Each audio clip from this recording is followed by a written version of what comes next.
This is a selector panel. It's a very basic little contraption that's been around for a very long time. The principle being you hit a button and then it selects the lamp that is assigned to that button. And even when the button turns off, this lamp will stay on, and you also get an output out the back until you change your input to something else. In this case, I changed it to orange, and now the orange lamp has turned on, and we've got an output out the back. No matter how many times I hit this button, it's not going to change until I hit something else. So how do these select panels work? So, well, it's really simple. So if we hit this button, then you'll see that this redstone block and this observer will both be moved up. This redstone block will power this lamp and this output that I've taken from the back. And then this observer powers this block, which powers all of the pistons here.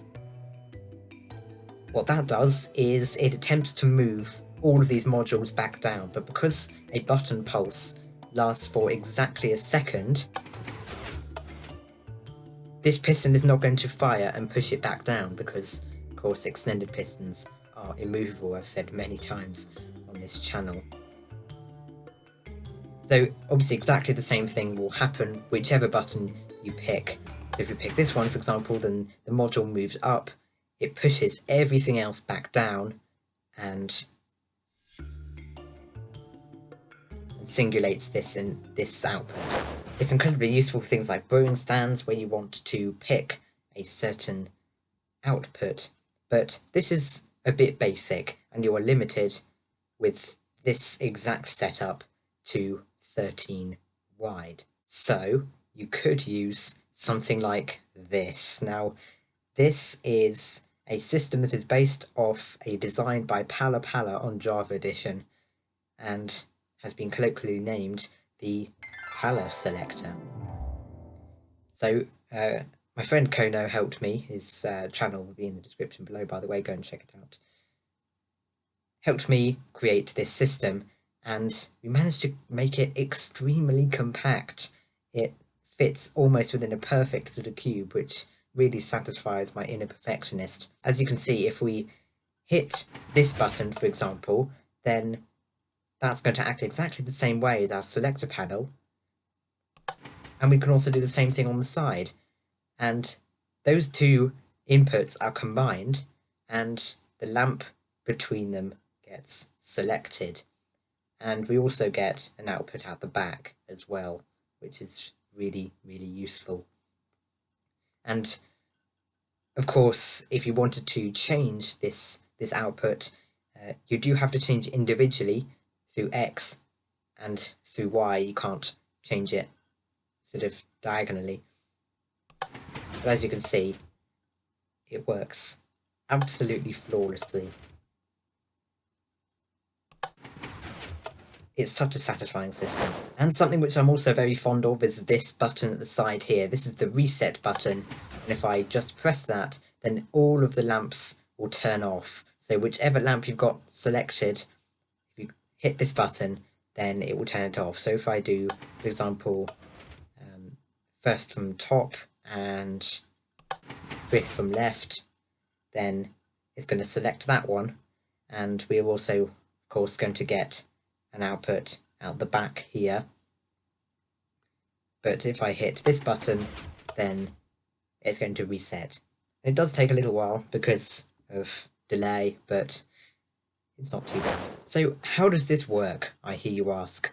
Well, the first thing that I had to do was separate these lamps out into 6 channels that I could operate individually, because this stack of 6 lamps is really hard to power individually, because of the fact that if, for example, I run a repeater into this, then it's going to power all of those redstone lamps beside it because of hard powering. So we just splayed the inputs out, so we have this sort of this stacked system, which is a lot easier to operate than 6 channels going directly into the lamp. So with that in mind, when you select one of these buttons on the bottom first, it really doesn't matter what order you do it in. You can do it bottom to side or side to bottom, it doesn't really matter. Then it's going to act the same way as this selector panel over here that I showed you at the very beginning, and it's going to shift up this one of these columns of gravity blocks. Now a gravity block column in this Palla selector was devised by Modern. Again, all relevant links in the description. Helped out a lot with this project due to his designs of Palla selectors.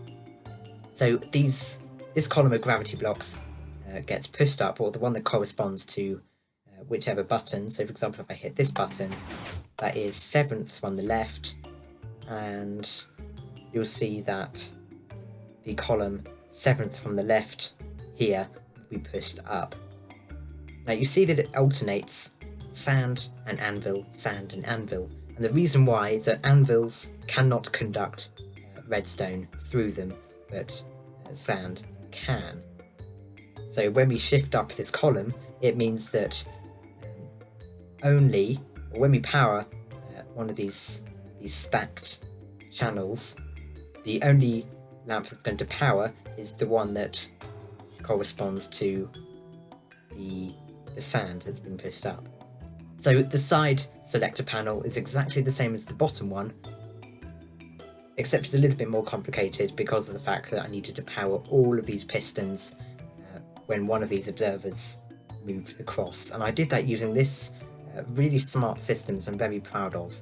And this is not a piston extender, even though it looks like it. In fact, if I do that now, you'll see that this observer will activate that piston, which will push all of this down, including this redstone block, which is going to activate this dust, activate this block, extending these two pistons, pushing this redstone block back up and powering all of these pistons because of this slider here. Now each of these composters and redstone blocks corresponds to a different one of these channels, which means as much as we select the column that corresponds to the button, we're also selecting the entire row, and only the outputs that match will be powered. So I did reset those pistons when I was demonstrating the slider, so if I just select that again, you'll see this column of gravity blocks have been pushed up, and this circuit has been activated. And you can see just over there we've got the sand block that is being hard powered and is powering this lamp. Now of course it would be very unhelpful if at all times you were powering whatever lamp was corresponding to your buttons.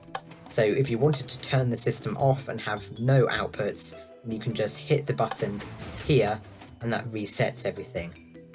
So as you can see, this button activates this monostable circuit, which pushes all of these modules back up, which of course drops all of these gravity block columns back down again.